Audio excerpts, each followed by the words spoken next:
Good morning class 7। हम अपना 5th chapter maths में कर रहे हैं जो है एक्सपोनेंट्स एंड पावर। ठीक है, तो आज हम इस वीडियो में लॉज ऑफ एक्सपोनेंट्स, ये बहुत इम्पॉर्टेंट है। इस वीडियो को आपको बार बार देखना है और समझना है जिससे कि आप जब सम करें तो इजी हो जाए आपके लिए। तो आज हम क्या पढ़ रहे हैं? लॉज। तो यहाँ पर 7 लॉज हैं जिनको आपको समझना है। ठीक है, फर्स्ट लॉ क्या है? मान लीजिए हमारे पास एक ये इक्वेशन है। यहाँ पर हमारे पास दोनों का बेस सेम है, बट यहाँ पर जो एक्सपोनेंट्स हैं वो डिफरेंट है।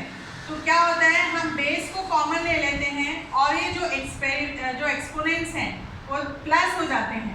3 + 2 मल्टीप्लिकेशन में जब बेस सेम होते हैं तो जो पावर्स हैं वो ऐड हो जाती है। बजाय हम इसको ऐसे लिखें 3 ये और ये, हम इसको ऐसे लिख देते हैं तो हमारा फाइनल आंसर आ जाता है 5। समझ में आ गया? क्या किया हमने? बेस सेम करके ब्रैकेट में लेके इनके जो पावर्स हैं उसको ऐड कर दिया। तो ये हमारा हो गया फर्स्ट लॉ। जब बेस सेम होता है, मल्टीप्लाई हो रहा है, तो पावर्स सेम हो जाती है। ओके, सेम रैशनल नंबर्स के साथ है।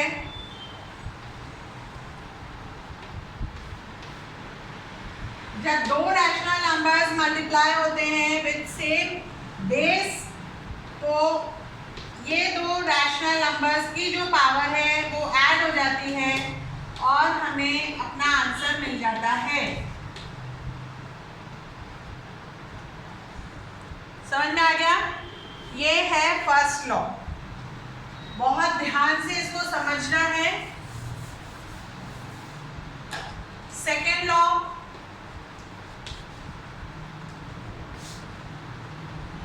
यहाँ पर हम जब डिवाइड करते हैं, ठीक है, तो हम इसको ऐसे लिख सकते हैं 2 × 2 × 2 × 2 × 2, और इसको हम ऐसे लिख सकते हैं।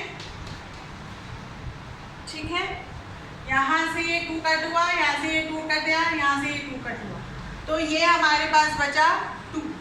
अब ये थोड़ा सा लेंथी प्रोसेस है। तो अब डिवीजन केस में क्या होता है, 2 क्योंकि बेस सेम है तो जो इनके पावर्स हैं वो माइनस हो जाती है।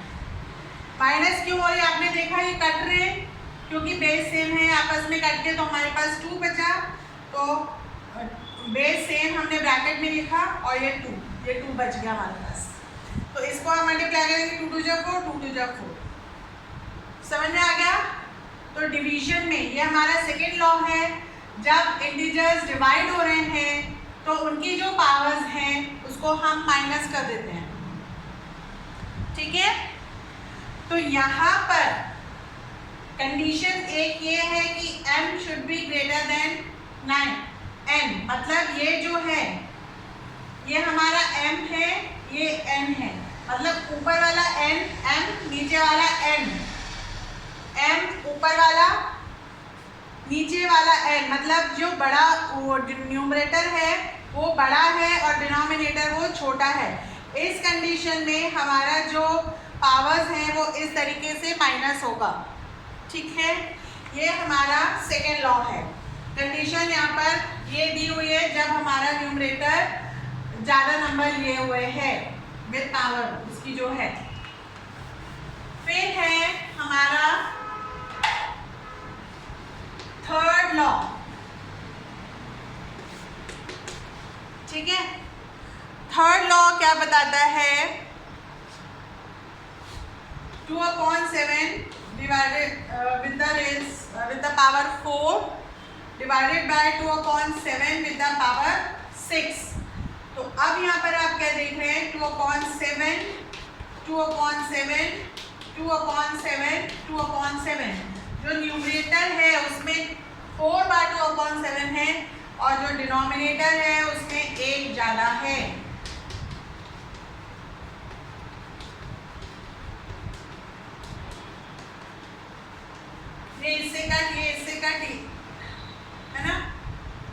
कट, ये इससे कट, तो हमारे पास नीचे 2 बचा। तो अब इसकी कंडीशन क्या होगी, 1 2/7 6 - 4, 4 - 6 तो हम नहीं कर सकते, तो 6 - 4 हमने कर दिया यहाँ पर। ठीक है, तो ये किस कंडीशन में है, जब n is greater than m, मतलब ये जो हमारा m है ये n है, तो n बड़ा है, ठीक है, और m नंबर में छोटा है।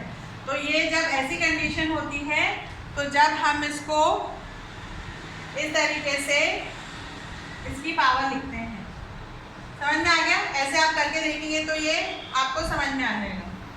उसके बाद है फोर्थ लॉ।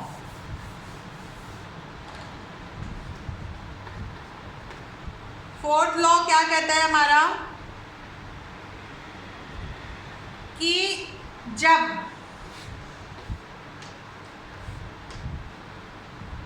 हमारे पास बेस है जो 4 बार रिपीट हो रहा है, पर हमने उसको कॉमन लेके फिर उसको 2 बार रिपीट करवा रहे हैं, तो ये हमारा ऐड हो जाता है। कैसे, क्या होता है यहाँ पर, ये हम इसको ऐसे लिखेंगे, ठीक है, तो ये 2 4 × 2 2 4 जा 8, मतलब यहाँ पर मल्टीप्लाई हो जाता है। ये दोनों जो पावर है ये दोनों मल्टीप्लाई हो जाएंगे विद द सेम बेस। यहाँ पर हम इसको ऐसे लिखेंगे, 2 पावर जो 4 लिया हुआ है वो 2 बार रिपीट हो रहा है, तो 2 2, ये दोनों पावर जो है ये आपस में मल्टीप्लाई हो जाती है, और हमारा फोर्थ लॉ बन जाता है इस तरीके का। ठीक है, तो जब a m n है तो a m × n, ये हमारा फोर्थ लॉ है। ठीक है, या हम इसको a m n ऊपर m n बिना मल्टीप्लाई साइन के ऐसे भी लिख सकते हैं। ठीक है, उसके बाद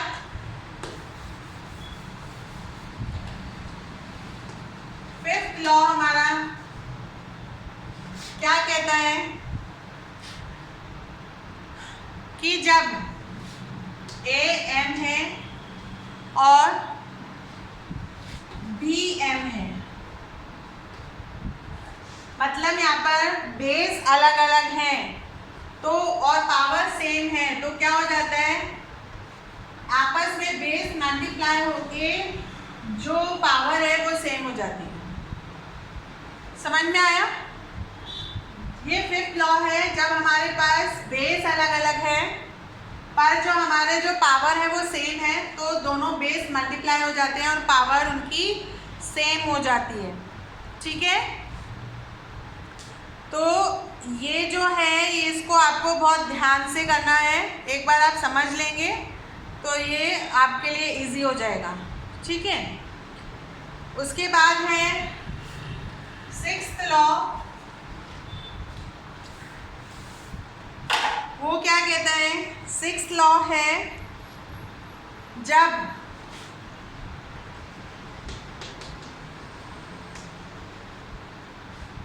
जब हमारे पास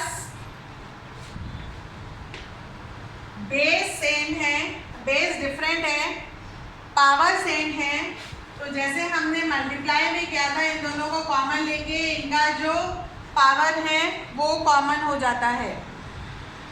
ठीक है, ये हमारा सिक्स्थ लॉ है। जैसे 5 3 और 7 3, यहाँ पर दोनों में पावर सेम है, यहाँ पर हमने 5/7 इसको कॉमन ले लिया, क्योंकि ये दोनों 3 बार मल्टीप्लाई हो रहे हैं, तो ये हमने इसके बाहर 3 लगा दिया। ठीक है, इस तरीके से ये हमारा सिक्स्थ लॉ है। फिर सेवेंथ लॉ, सेवेंथ लॉ क्या है हमारा,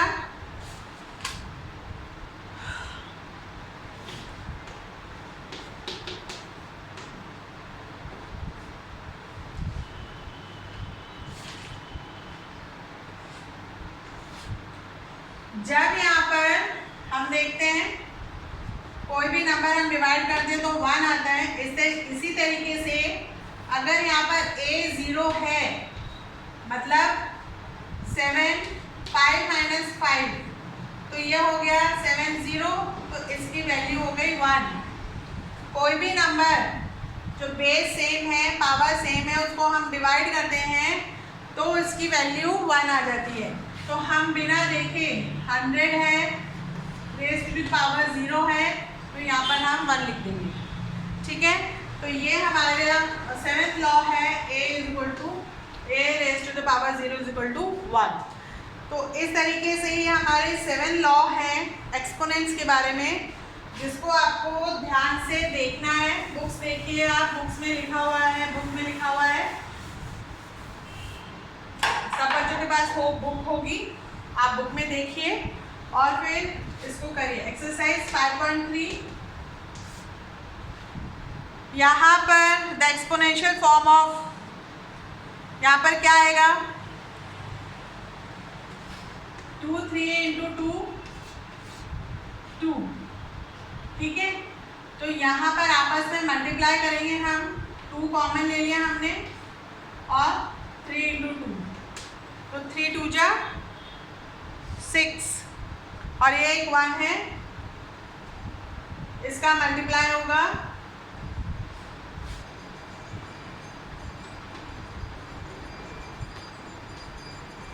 ये ऐसे होगा, है ना, 3 3 जा 9 10 11 ये होगा।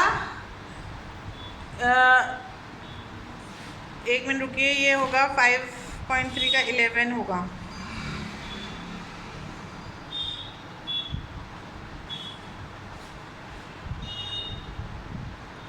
ये 2 बार हो रहा है तो इसका लॉ क्या था हमारा, मल्टीप्लाई हो रहा है तो इसका लॉ क्या था,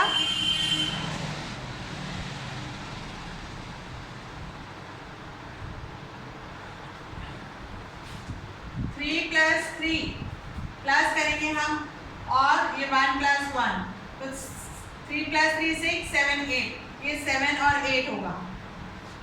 ठीक है, पहले हमने इसको ऐसे लिख लिया। अब ये इनके जो पावर्स है वो ऐड हो जाएगी तो 3 + 3 + 1 + 1 तो ये हो जाएगा 8। तो इसका आंसर आएगा फर्स्ट का सी। ठीक है, फिर है सेकेंड वाला, ए का मैं बता रही हूँ, ये आप लोगों को सबको करना है।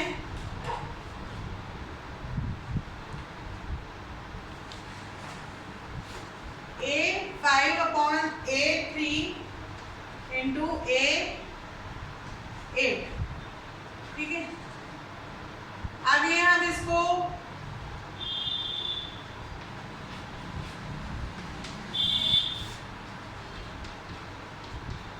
इस फॉर्म में लिख सकते हैं। ठीक है, तो ये हमारे 3 कट गए और यहाँ पर 8 है ना, तो हम इसको क्या करेंगे 8 9 10, ये हमारा कितना आएगा, ये 8 और इसका 8 9 10 तो ये इसकी वैल्यू आ गई 10, 8 10। ठीक है, तो इस तरीके से आपको करना है। अब है बी का सिंप्लीफाई।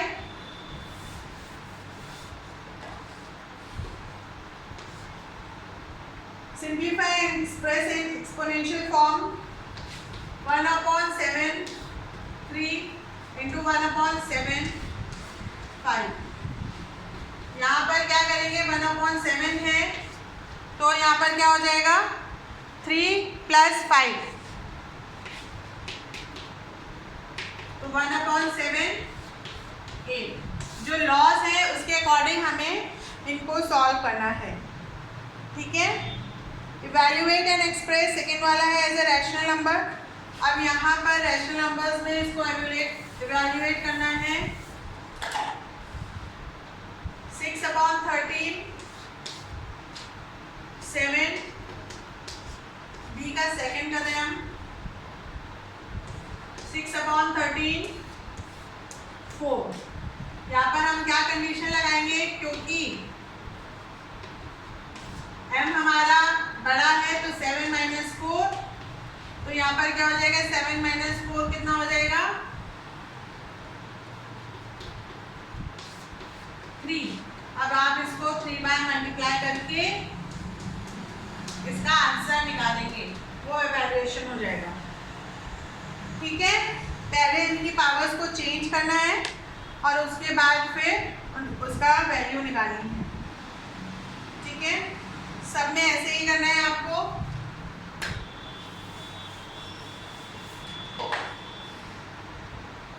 थर्ड वाले में 6/11 2 + 3 डिवाइडेड बाय 6/11 5। तो ये क्या हो जाएगा 6/11 5 डिवाइडेड बाय 6/11 5।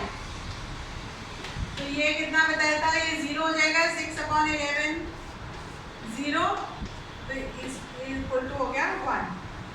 ठीक है, तो इस तरीके से पावर देके आप जो लॉज बताए हैं उसके अकॉर्डिंग आपको करना है और अपना आंसर निकालना है। जो वर्कशीट में है वो तो करना है, जो नहीं है वो आप दूसरी कॉपी में करेंगे। और फिर उसका जो ए पार्ट है हर एक्सरसाइज का वो करना है, रफ वर्क करना है, चाहे वो सिंपल मल्टीप्लिकेशन हो चाहे जो भी हो वो आपको करना है और उसकी पिक्चर मुझे भेजनी है। ओके, तो ये सब आप काम करेंगे और डिफ़िकल्टी मुझसे पूछेंगे। Okay, have a nice day.